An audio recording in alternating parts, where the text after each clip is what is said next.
our next speaker. He's a fifth-generation Texan. That's a big deal in these parts, right? He homeschooled all 5 of his children. All 5 homeschooled. I can't even imagine. He was a state senator here in Texas, and he is pro-life, pro-traditional family, and traditional values. This gentleman is Don Huffines. Woo!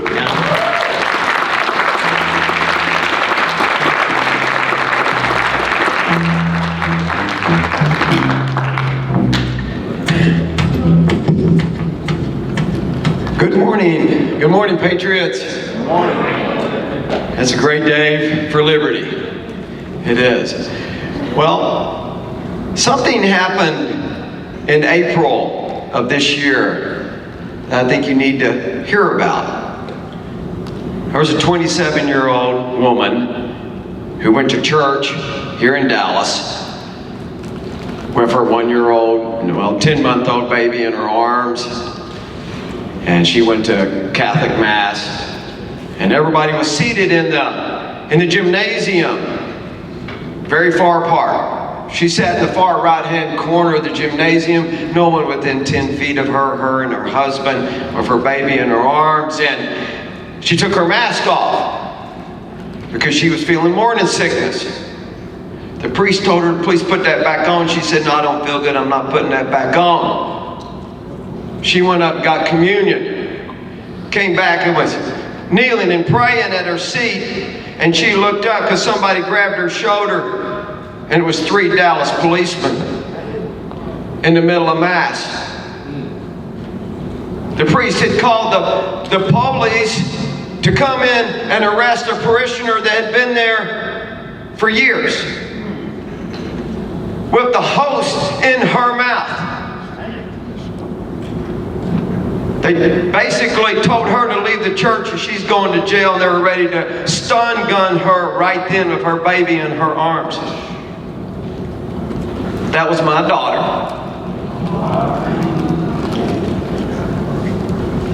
People ask me, why are you running? I'm running to be your next governor. That's part of the reason. We have lost more liberty in the last 18 months than I could have imagined us losing in 100+ years. I know we're all going down the road to socialism. Socialism always leads to communism. It always leads to tyranny. Always. Right. Hitler was a member of the Socialist Party. Stalin was a member of the Socialist Party. We're on our way to being slaughtered down the pits of hell. Come on, bro. The Democrats want to get there today, but let me tell you, the Republicans, we're on the same slope. Yeah. We're going to get there next week, but we're going to the same spot because of the rhinos in our party. That's right.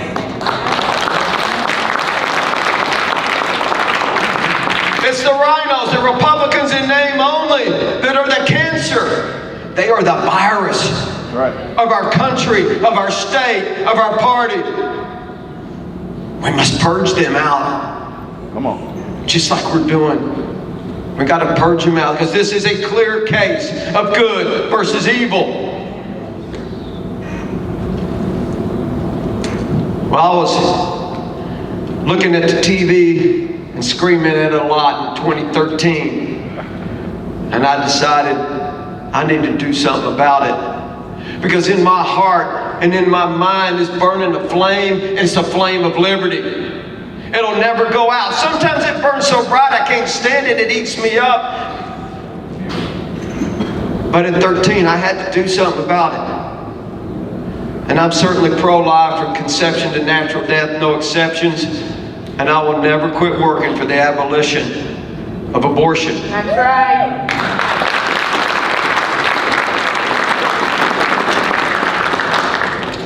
Also, I love my guns. I got a lot of them. I do, and I like hunting.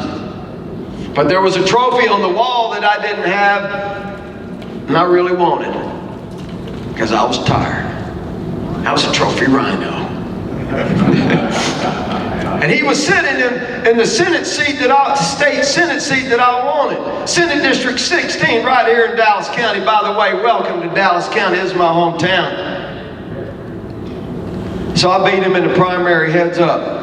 I took him out. He was one of the most liberal rhinos in Austin, unarguably. Thank you. So I was in the Texas Senate from 14 to 18. I got knocked out in 18 by the Democrats when they finished taking over Dallas County. We have 3 Republicans out of probably 85 partisan positions in Dallas County left. Trump lost our county 3-1. Well, that's what the machine showed anyway. Go that way. But there's a couple things I want to tell you about that you're never going to hear from any legislator in Texas. Come on, brother. You're not going to hear these stories, but I'm going to tell you about them because you need to know. You need to know that the swamp in Austin, Texas is every bit as deep as the one in Washington. It might not be as wide, but it's every bit as deep. It's full of liars. Come on. Full of liars. Come on, brother. Well, let me just say this. I'm the only guy, according to the Secretary of the Senate in Texas history, the only elected office holder that never took a penny from the government. No pay, no pension, no health care, no per diem, no travel vouchers, no reimbursements for nothing. I didn't even use their office furniture. And I did that for a reason, because I will never work for the government. I work for the people that hired me, the voters.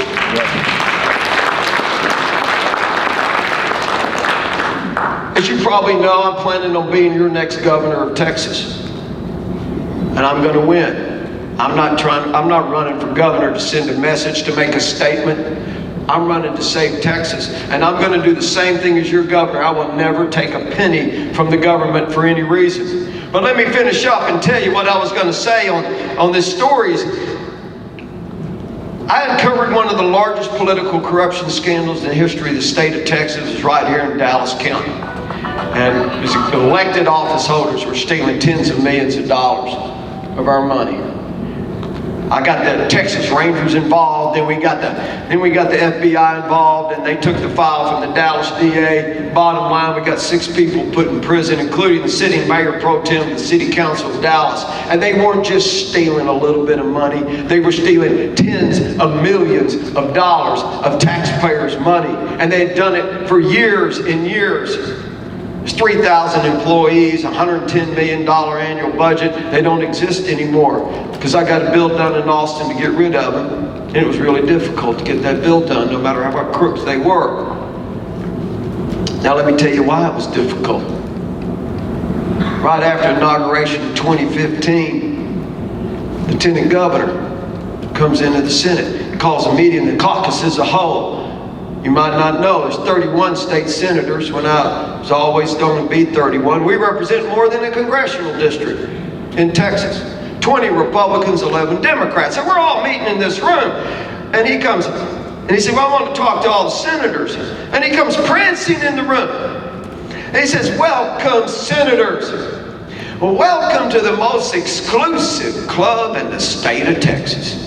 You are so lucky to be a member of this club. There's less than 150 of y'all alive in the state of Texas, existing former state senators. Your loyalty is always with your fellow senators. You will never do anything to hold them accountable. You will always, take care of the Texas Senate. This is the most special place in the world, and your fellow co-workers are everything to you, and that's what matters. And he goes off on that, and he keeps on going off on that. And I'm sitting there thinking, I bet I'm the only person in here that was wondering why they called legislators members. They call them that in Washington, they call them that in Austin, members. Well, they don't worry that, because they're members of a club, of this exclusive club. And that's where their loyalty lies, is with their fellow club members. They don't care about you. What they care about is leadership, their club members. And the very next week, I'm in my first Republican Senate caucus meeting. There's only 20 of us. We represent 900,000 Texans. And I go in there, we're sitting around a table, we go to a restaurant every Monday night, and it's my time to stand up. And I say something, I'm nervous, you know, and I say, well, senators, there's one thing we should get done this session. Is the priority, the Republican Party, the state of Texas. And thank you. And I have my favorite document in my hand, second favorite. There's the Republican Party platform. I don't know if y'all know this, the Texas Republican Party, we have the largest political convention in the free world and the second largest in the world next to the red communist Chinese, and they kill you if you don't go over there. And it clearly spells out our legislative priorities. And number one on the list was constitutional carry, permitless carry. And I tell the senators, you know, this isn't about hunting. This isn't about, shooting a burglar. This isn't our Constitution specifically as a backstop against tyranny. This is to make sure that tyrannical governments don't overrun us like they do around the world, in the Sudan, like the previous speaker was talking about, or like they do in Colombia, or like they did in Africa. It's the Second Amendment that protects us from that. And I said, thank you. And I said, so let's get this permitless carry job done. It'll restore the liberties that have been stolen from us. This is our natural right. This isn't a government right. This is our natural right that comes from God. And I explained, I went off on that. I said, look, I get it if you don't want to vote for it. That's not the point. The point is, I say to them, let's get it to the floor so everybody can see where you stand on this issue. In other words, you can be accountable to all the voters that put us here, the Republicans. And then I said that, and you know what I heard after that?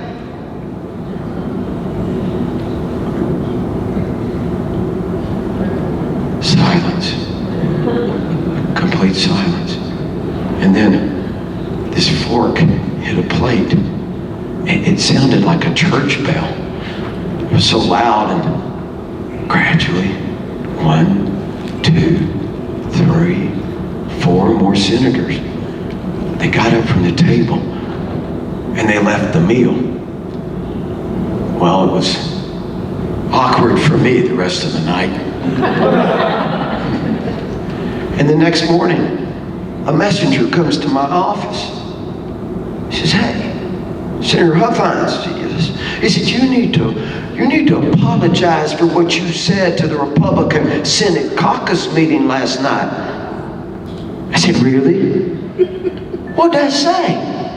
He said, you specifically said you're going to hold fellow Republican senators accountable to the voters. And I said, yes, I did, and I'm damn sure not apologizing.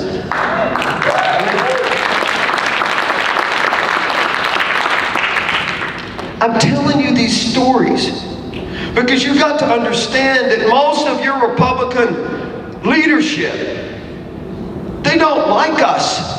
I was cussed at and screamed at on that floor of the Texas Senate more than I have ever been in my adult life. Only because I wanted to hold them accountable. They work so hard not to take the vote. So you say, well, who's the most conservative guy in the Senate? And I was always one of them, or the most. But that's only counted on the votes you get to take. That's not the point. The point is they don't want to take any hard votes. Who's fighting to make them take the vote? Me and a couple of others. That's it. Where's the courage in our country? Who is standing up in the U.S. Senate against leadership? Nobody. When we controlled everything in Austin, Texas, the Republicans, we control the House, the Senate, the governorship for 20 years. 20 years. We could eliminate abortion 10 years ago. We never get our priorities done. That's right. These are them right here. We don't get these done. Do you know why we don't get these done? It's because the governor doesn't want these to be law. If the governor of Texas the leader of the Republican Party, the leader of the state of Texas, wanted our priorities, your priorities if you're from Texas and you're a Republican. These are your priorities. These are not my priorities. This is put together by tens of thousands of Republicans. He doesn't want this to be law because he doesn't believe in it. If he believed in it, it would be law. We have 300 planks in there, 10 main legislative priorities. He doesn't want that to be law. It's all a scam. It's all a hustle. Do you know how many votes, how many bills came to the floor of the Texas Senate in the 2 sessions I was there that did not pass? 0. Every bill's got to pass. We know where all the votes are done. They're all counted in the back room. We know where they're going. What's going to happen? Everything you see on the floor is a hustle.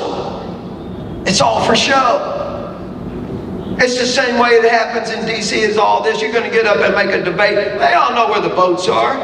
They wouldn't bring it up.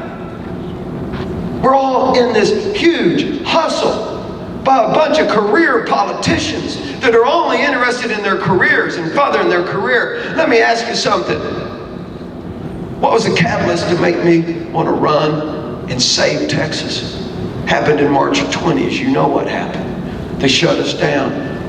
Our Republican Governor Abbott destroyed 3 million jobs in one day. In one day. He put 3 million Texans. I mean, you really think about that. 3 million people were now dependent on the government to survive because he listened to that lying piece of crap Fauci in New York. Come on. He did.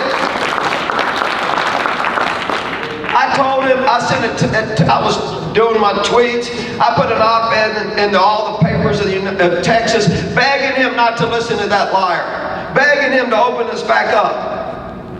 He didn't. He unilaterally decided which businesses were going to survive and which not. He's the one that picked the winners and the losers, and tens of thousands of Texas businesses disappeared. We destroyed more jobs than we created in the last 12 years combined in the state of Texas.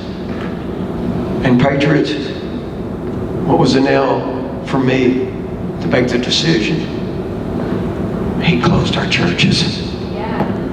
He closed our churches on the holiest week of the year, Easter. He empowered that story that I'm telling you about when I opened up of my daughter going to church and being arrested in a sanctuary. He's the one that caused that.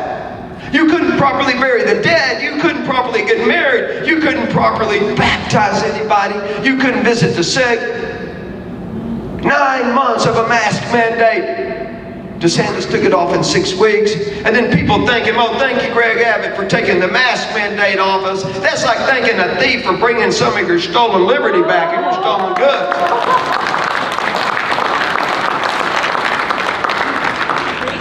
He shredded our Constitution. Shredded it.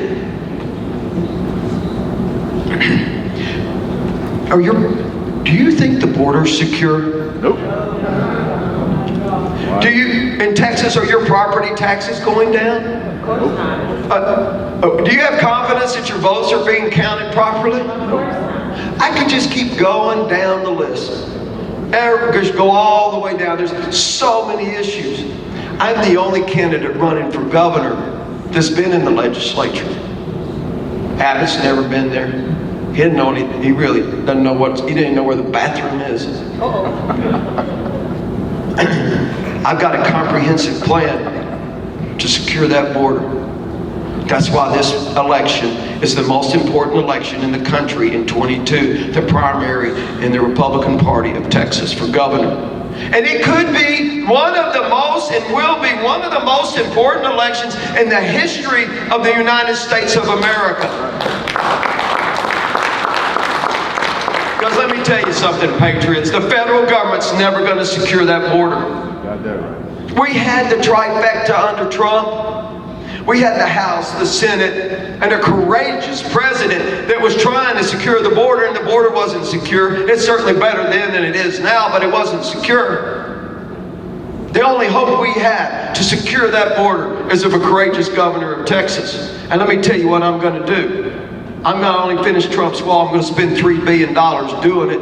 I'm a business guy. I'm the first business guy that's going to sit in that chair since Bill Clements won that seat in 1978. I know a good trade. I look at things completely different than these career politicians. Of course, my opponent's been in politics for 30 years. He's never signed a paycheck in his life while he was sucking on the government. I was creating tens of thousands of jobs.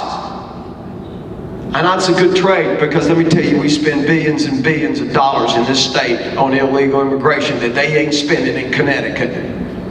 Got that right. Well, first thing I'm going to do is finish that wall. The next thing I'm going to use is this document right here that I swore an allegiance to, the United States Constitution. I'm using Article 1, Section 10, specifically written for this very occasion. And that is, if a state's invaded, the state's got the right to defend itself. Right. Of course it does. I mean, think about it. Who would have joined the Union if that wasn't in there? I mean, if South Carolina gets invaded by the French, and the federal government doesn't care about it and never comes to defend it, of course South Carolina can go get the help from North Carolina and do whatever they need to do to repel their invasion. Right now, up to 2 million illegals are going to flood into the state of Texas unapprehended in a 12-month period. Every one of them smuggled in by the most dangerous criminal organizations on the earth. The Mexican cartels, which basically control the frontera of Mexico. They're the most violent, dangerous criminals you can imagine. The videos I've seen, I assure you, you don't want to see. Murder doesn't mean anything to them, rape, dismemberment. All that poison's pouring into Texas. Right now, Border Patrol saying they've caught illegals since the beginning of the year from 150 different countries of the world. Right. This is a premeditated attack on Texas. There's no doubt about that. There's no arguing that. Every town in the United States now is a border town. They're shipping them all over the country. Biden administration has proposed amnesty for every illegal in this country in his reconciliation budget. It'll be voted on in 30 days. That's not 11 million people, folks. It's more like 35 million. That's a pathway to citizenship. They know they're going to take over Texas. And that's going to happen. I'm going to engage the entire Texas military, our National Guards, 20,000 of them. We're going to secure the river. Let me tell you, this is strategic. It's strategic for a reason. We're going to make 25 crossings over that river, all with state roads to every one of them. We paid for them, Texas taxpayers. I'm going to stop all commercial traffic, inbound commercial traffic from Mexico. Outbound can keep going. If you've got the proper papers, you can come in and out. But you're not bringing one shipment of anything in commercial traffic from Mexico into Texas. And that's specifically to make Texaco, excuse me, Mexico. That's pretty cute. I should use that. That's specifically to make Mexico secure their side of the river. We got to put the economic pressure on them. That's right. They love making money. Of course they do. Who doesn't? We're going to make sure they don't make any money until they secure their side of the river. I love Mexico. I love Mexicans. It's my favorite country to travel in. I lived there a year, but we're going to make sure they're going to be a good neighbor. The military is going to load up anybody that makes it across the river, and we're taking them right back across, because let me tell you, we don't just have the authority to enforce immigration law, we got the authority to ignore immigration law. And the most important part of my plan on this part of my platform is I will never, ever ask permission from the federal government to secure the Texas border. Thank you. It's not necessary. I'm not worried about the litigation, I'm worried about Texas. Right. I've got great plans on all the other things to phase out property tax over time. Most people, if you're not from Texas, we have, if not the highest, almost the highest property tax in the world, in the nation. And my team tells me, they say, hey, Huffines, every state's got property tax. Yeah, I get it. And then we look up and they say, you know, we think almost every country in the world's got property tax. Huh? Yes! Finally, Texas is going to be the leader in something. We're going to get our swagger back in the state of Texas. We're going to eliminate it and phase it out over 10 years. And you're going to get a chance to vote on it. Because this isn't always about the money, although it's huge and massive. There's a lot you can be doing with all your money. This is about your economic liberty. You don't even own your own property in this country. You don't own your own property in the state of Texas. All you're doing is renting it from the government. And the rent just keeps going up and up. You never own it. That's right. You never own your own home. You never own your own farm, your own ranch. We can talk about property rights all we want, which is great. That's the foundation of America. But what's the point if you don't even own it? So we're going to fix that. We're going to move that tax over to the sales tax and some other things, and you're going to vote on it. Well, patriots,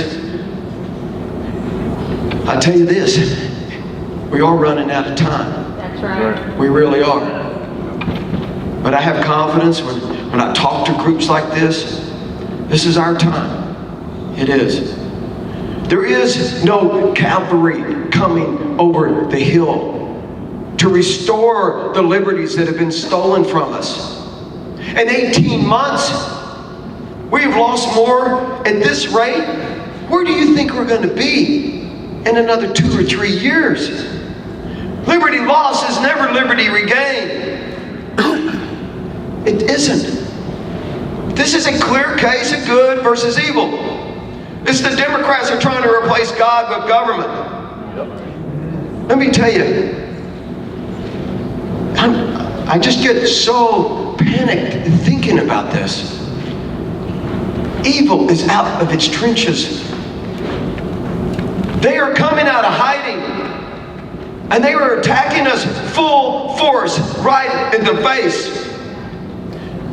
The tyranny is here.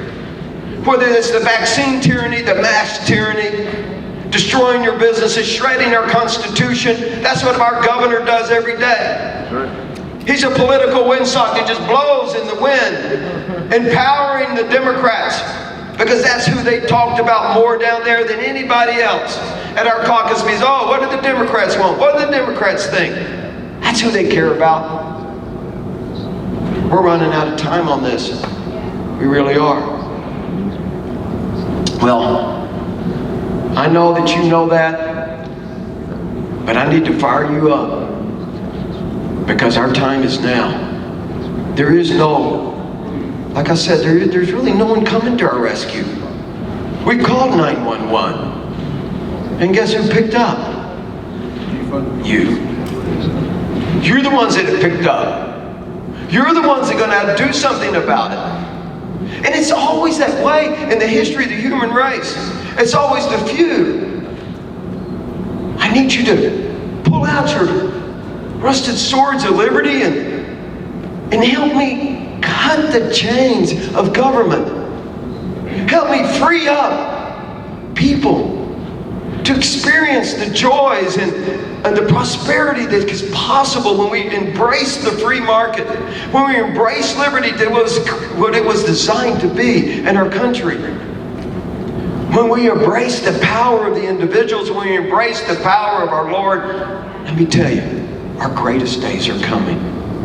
God bless you, and God bless the United States, and God bless Texas. Thank you very much. For liberty, prosperity, and virtue.